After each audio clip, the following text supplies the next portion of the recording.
Hey guys, before we get into today's video, I am setting up a shop, willtaylor.shop, www.willtaylor.shop, where you'll be able to buy all like Will Taylor merchandise. I'm doing t-shirts and hoodies at the moment. I'm going to do some mugs, some bottles.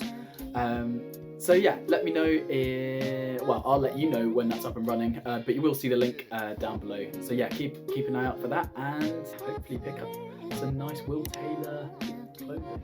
Hey guys, today we're going to talk about phase. My name's Will Taylor, I'm a musician, songwriter, and have been working in the industry for a few years. I'm in my home setup at the moment. I am going to play some guitar and we'll record it in, and then we can flip the phase and see what effect it has on the track.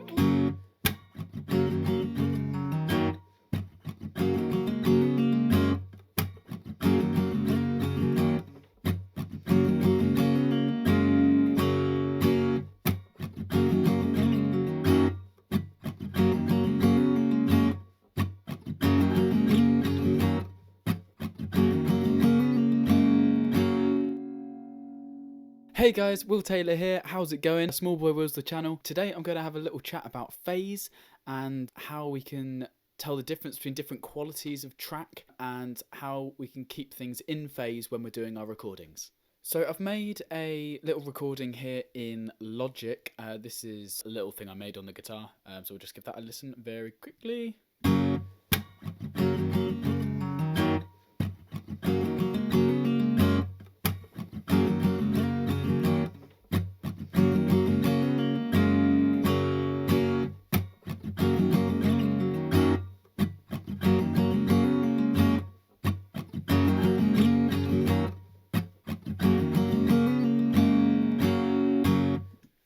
So yeah, that's the guitar piece. You saw me recording it earlier on. First, let's talk about phase. So what I can do is I can copy this track and duplicate it down.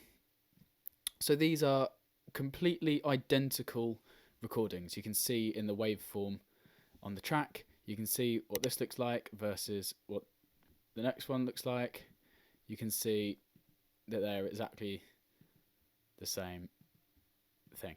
So what phase is doing is you've got your waveform, so it goes along like this. Every time your waveform goes up, what you're going to do when you flip the phase is you're going to make it so it goes down.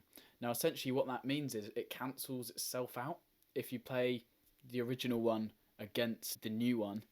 So it will cancel it out, so actually you get no volume if you play the two tracks simultaneously. So I'll show you that now. So if these are duplicate tracks, if we go in one of them and put on, so this is in Logic, so if you go in gain and then phase invert, these are both at the same volume level, we can just press play and there'll be absolutely no sound. Now as soon as you do anything to adjust these individually from one another, something will change and you'll be able to hear it. So if I move that to 12, you can hear there's some volume there. But as soon as I go back to minus, or let's set this up a bit. If I set that to 7, as soon as I hit 7, absolutely no volume. If I turn it down, you can hear it. So this is because they're both exactly the same waveform, but they're the inverse of each other. So you can play around with this. If I pan it around, you can hear it.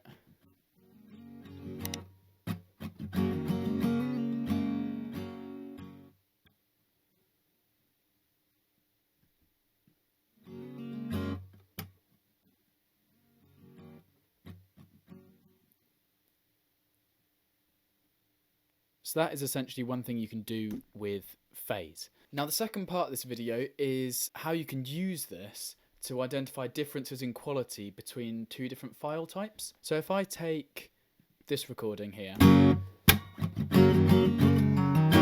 and bounce it out so that I can listen to it, but what I'm going to do is I'm going to bounce it out in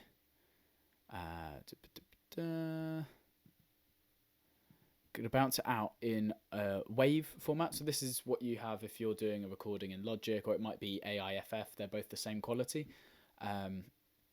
Resolution is going to be the same. Sample rate's going to be the same. And make sure normalize is off because I decide the volume of my track, not Logic.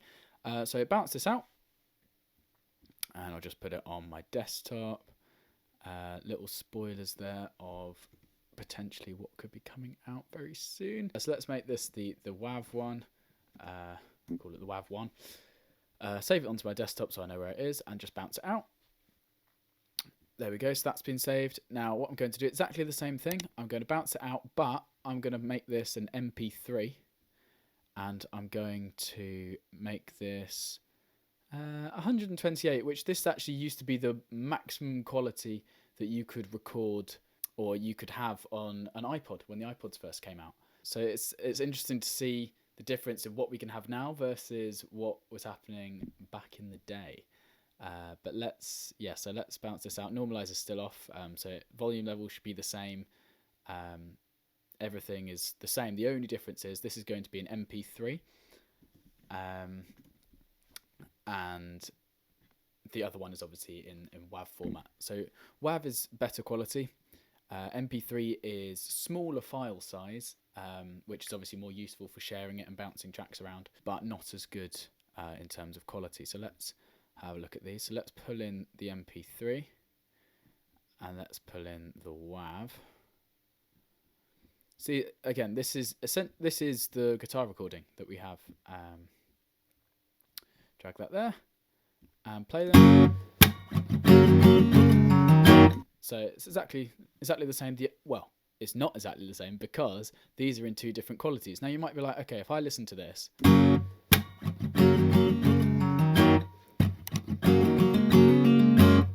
this is the WAV, which is essentially exactly the same as me just playing this.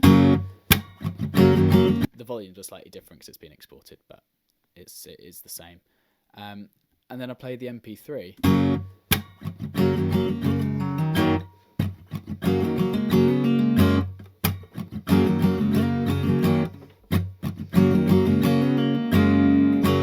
Now you might be able to hear a difference in quality there, but you might be like, well, how much is it really? What is it really doing to my sound? So actually, MP3, they have Logic or Ableton or Pro Tools, or the other one's Cubase. They all have different things called codecs, and they are essentially the piece of code that decides what gets cut when you're changing something from a WAV format to an MP3 format. I don't know if there's anywhere you can find what exactly is cut, but this will show you what is being cut out. So what you do is you take one of your tracks. So I'm going to take the MP3 one, but it doesn't matter. I could choose either. Select the gain plugin, and it doesn't matter if you click stereo or mono. Just make sure that if you choose stereo, both are on phase invert. Then you can play it, and what happens when I play it? It will play the difference between the two. So let me show you what that's like. So this is exactly the same guitar,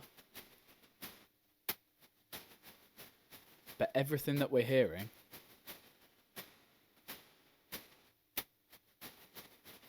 this is all stuff that's been removed in the MP3.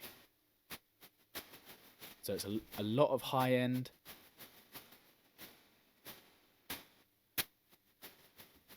And if we take it off,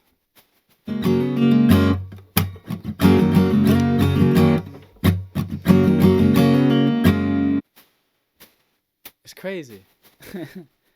All that stuff is being removed when we compress a file size down to an MP3. I don't like using the word compress because it makes you think of like a compression of audio.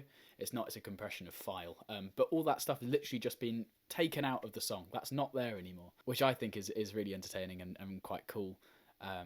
But not that great if you want really good quality music. Yeah, I really wish there was a way that we could just listen to WAV files all the time, because all this high end we're missing out on. But sometimes you'll hear it in the kick. There'll be a lot of stuff that's removed in kick drums, maybe even some mids. Like sometimes you can really hear lyrics in songs. But so here's a challenge for you. Take your favourite song and see if you can find the WAV file for it, and then bounce out an MP3 for it and put the two together, and you can hear what you're missing and what you might be missing if you were to hear it years and years and years ago. I just think it's really entertaining. So guys, I hope you've enjoyed the video. Make sure to leave a like if you haven't already, and subscribe, all that good stuff. Let me know down in the comments if this was helpful, if it's set any light bulbs up in your head. Hopefully you enjoyed, and I'll see you in the next one. Goodbye!